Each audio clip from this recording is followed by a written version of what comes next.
Okay, so we're on the road. I say we because Katie's with me. Don't ask. So Gary's unable to come and shoot some video. As you guys know, as always, we're poor budget around here. We've got a camera person at full time, so Katie's going to do the best to get the many photos and videos as possible. Worst case scenario, the video will be the same as it was last year, so it turned out pretty decent. But we're on our way now. We got 2 hours before we get to our hotel room, and well, where the hell is it at? I should know because they have a Civil War reenactment up there every year, and everybody always asks me to go, but I don't do Civil War reenacting. I only do Brooksville. They do the Brooksville raid up there, which I think finally canceled after 40 years. I digress. That's another topic for another time. So our hotel rooms in Brooksville, which is 20 minutes from the race, and I'm carb loading today. I didn't do that last year. I'll tell you, I got a little tired halfway through because this race is essentially like going to the gym for 2.5 hours. You're running 7 miles plus 28 obstacle courses, a lot of lifting and body weight, hanging off of shit. So anyhow, we're on the way. We're looking for something good to eat because I'm hungry, and we'll talk to you later.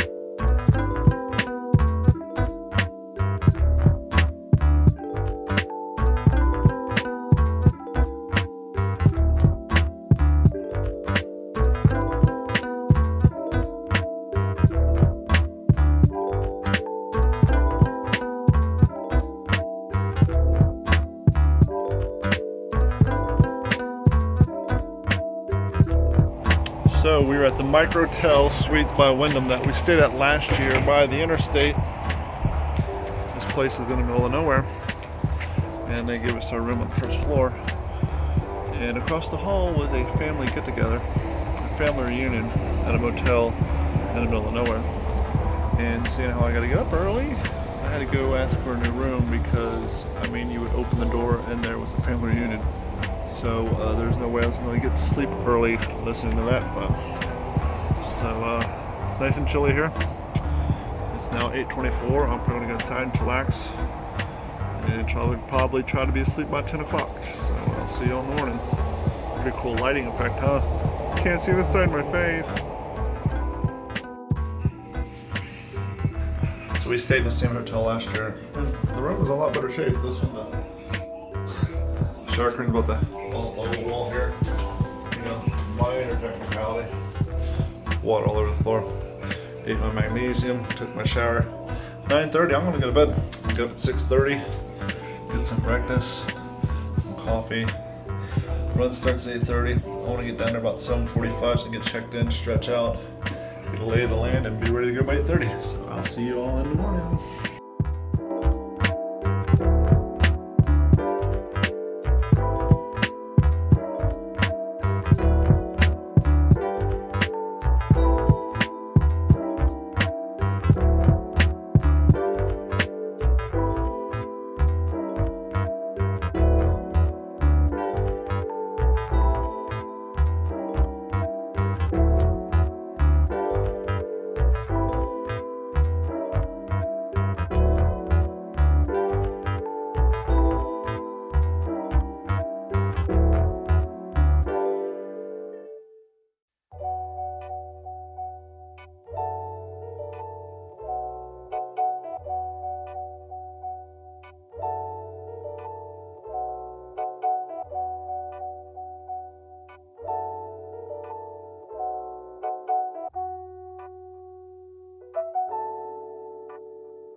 Here we are at the COVID version of Savage Race.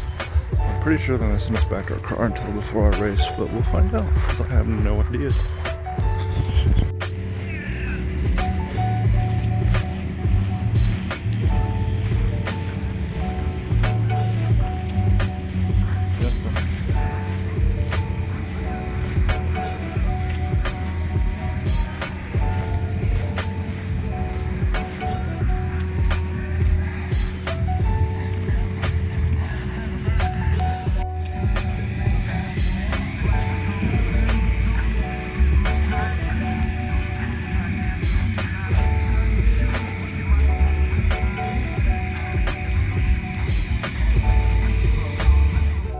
So we're here in our ninja gear. Obviously when we run we don't have to wear the face coverings, but while we meander about we do, so this ought to be fun.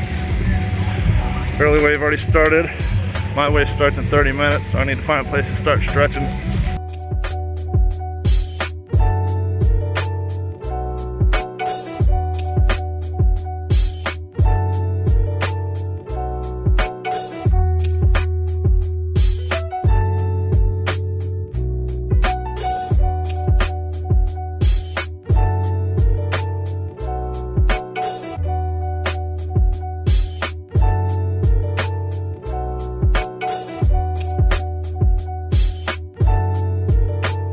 Well, I finished my race. I was like 36th in my age group, kind of like 70 people. So in the middle of the pack like always. Lost my bib. Almost lost the contact. Completed 26 of 28 or 29 obstacles. So I missed 4. Only got 1 bib. Other than that, good time. As of right now, I'm like 35th in my age group. I'm sure as the day progresses and more people run, that number will go down or up in that case. Much like last year, I think there's 28, 29 obstacles. I only failed on 4. Didn't lose anything but my bib this year. Almost lost a contact. That's fun running and trying to keep a contact in when you're covered in mud and horse shit. But anyhow, all in all, good time. Didn't get any video footage, but that's all right. I'm gonna wait a few days before I post this on YouTube and see if I get any photos off their website. And I'm gonna go change and drive home and check with y'all later.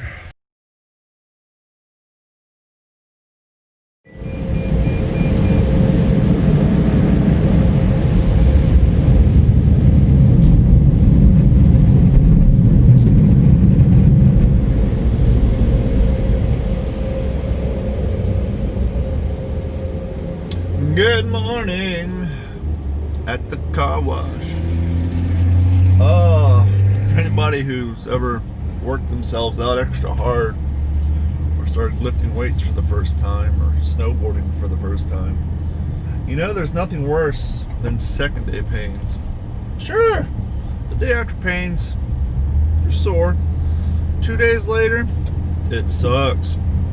It's now Monday.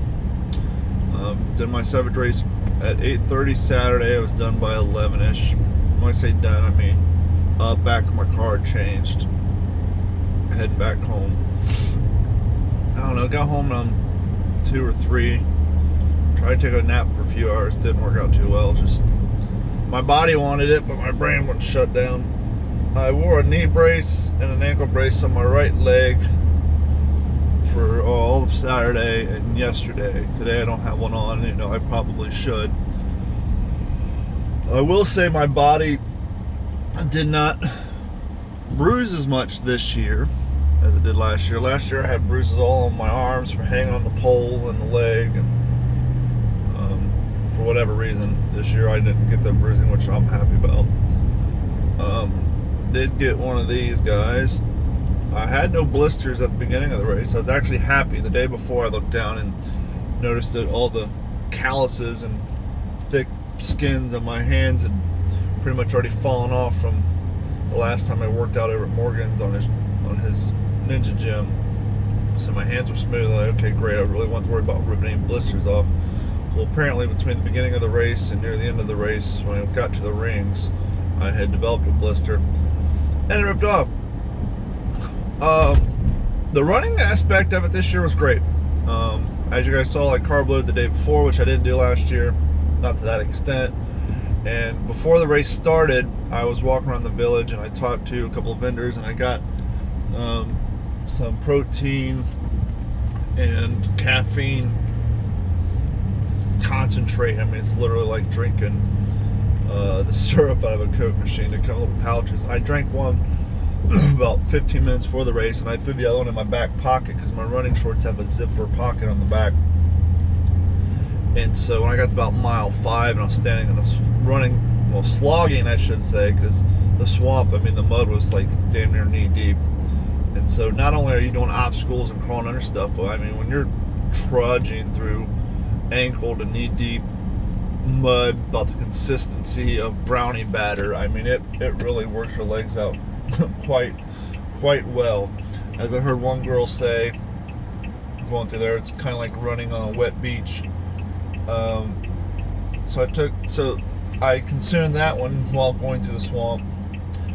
So physically and energy wise, I held up great this year. Last year, I remember about 4 or 5 miles into it, I was like really walking, and I was hating life a lot. But since then, I've ran a half marathon, 10K, and a bunch more 5Ks, and I run an average of 3, 6, 9, 12, about 12 miles a week, give or take.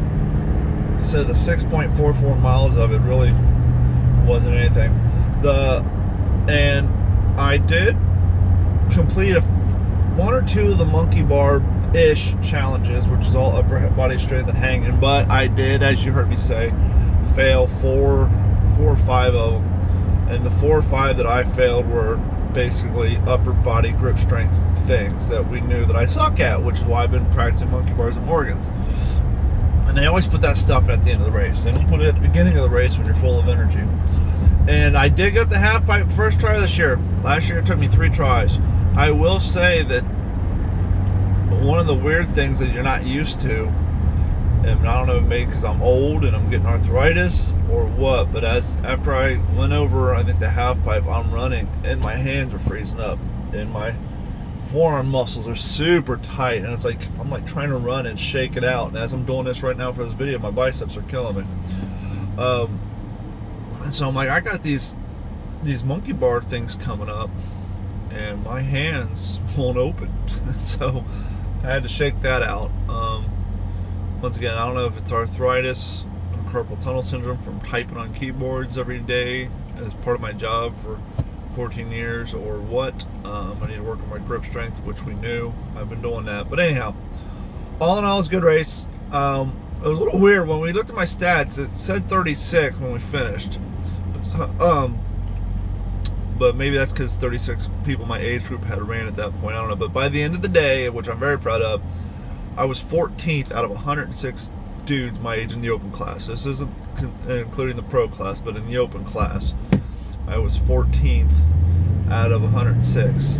I will say I could have been higher, probably in the top 9, but on those 4 obstacles that I did not complete, 3 of them I tried it twice. So I didn't just do 2 monkey bars, fall in the water, and keep on trudging. I went back, shook it out, got back on, and did them twice. Only one of them I didn't try twice, and it was after I ripped that off my hand and I was bleeding, and I was almost done with the race. And so I probably could have got top 8, maybe even 7th, if I would have just tried the obstacle, fell in the mud, and kept on trudging. But I went back, shook it out, took a breather, and did it a second time. And before I did the half pipe, I stopped in the Porta-John and took a piss. So if I would have done those things and kept on just trucking, I probably could have got easily top 8. But I didn't. I was trying to complete the obstacles as if I was doing a pro wave, and so I went back. So just take that for what it's worth. So all in all, it's a great event. Only complaint I have, and I sent the message to the fine people at Savage Race via Facebook, as of the recording of this video at 9:26 on a Monday morning, they have not replied back. My only beef is this. Carrie went with me last year, and she was able to get a few photos and video, which you saw in last year's video, which you can see right here. Or right here, I think, after the camera. No, right here, if the camera doesn't flip. And that is, they charge you $30 day of or $25 day before for spectator entrance, and spectator sign a waiver, and this, that, and the other thing. They do not, and I'm not just saying this with this year, we'll talk about this year in the COVID policy, but even last year, before COVID, when you could show up, get in and walk around for 3 hours before your race, they do not put any clear signage or pathways for the spectators to walk around to the main large obstacles. Now, we're in Florida. I don't expect them to be trudging through the swamp and knee-deep mud to get pictures or to watch you race and walk 7 miles. But there are some very large obstacles that are fun to watch, such as the half pipe, such as the water slide, sawtooth, all the big ones you see on all their videos. All that stuff cannot find them. It's very hard to find unless you get there 2.5 hours early and pre-walk the course with the map, figure it out. So there's really no logistical consideration put forth for the people that you're charging $30 for to walk through your gate. Now this year with COVID, Carrie had to babysit and she couldn't come at all, and Katie came with me, and as you saw at the beginning of the video, and she was going to try to get some video and film footage. She could not find me at all, to the fact that she didn't even see me coming across the finish line. She was back behind the finish line. She said she talked to a few other people who said they were in the 830 wave, but I didn't find her or see her the entire day until after I had crossed the finish line and was getting ready to sit down and empty the mud out of my shoes. Henceforth, why there's no video footage at all. She said she tried to walk around, she found a few of the things, but had no real idea when where I was going to be. So yeah, my only real complaint, and the Facebook message I sent to him, is what is the purpose behind charging spectators $30? As I just said, no paths, yada yada yada. I told him, you know, I bring spectators, one, because they want to see it, and two, because I drive 2.5 hours to get there. I bring them for companionship in the car and along car rides up and back. But I think next year I will simply suggest that my spectator simply go out shopping. Why do the race by myself? Because it is a waste of $30. They just go walk around the village, look at vendors, listen to loud music through a PA system, and then congratulate you when you're covered in mud and come across the finish line. So I don't know, could be me, but I think if you're going to, you know, I've been a lot, because at that point they're basically no different than a spectator at a half marathon, a marathon, 5K or 10K, and you don't get charged to go to any of those. You go there, you wish your person good luck, and you stand at the finish line bored out of your mind on your cell phone until they come across. So to charge someone $30 to walk around your village and maybe see 3 obstacles out of 29, I don't know, that's bad form. So work on your logistics, or stop charging people $30 to sit in your village on their cell phones waiting for their family member or their friend to come across the finish line, because I don't know, it's just gross. Anyhow, I'm gonna wrap this up right now. I gotta get back to work unless they message me back. This will be the end of this video. If you haven't done so, please like and subscribe. And by the way, mad props, I'm starting to get some emails from you guys wanting the free stickers. So if you want a free sticker from any of our podcasts, send us an email to info@d-410.com. Specify the color and which podcast you want the sticker for, or if you want an OG5 sticker, which is the logo you saw at the beginning of this video, or even a digital 410 production sticker. If you want one of those, let us know. info@d-410.com. And please share this channel with your friends, and thank you guys so much. But I gotta get back to work. My phone's already blown up, as you probably heard. Later. This has been a Digital 410 production.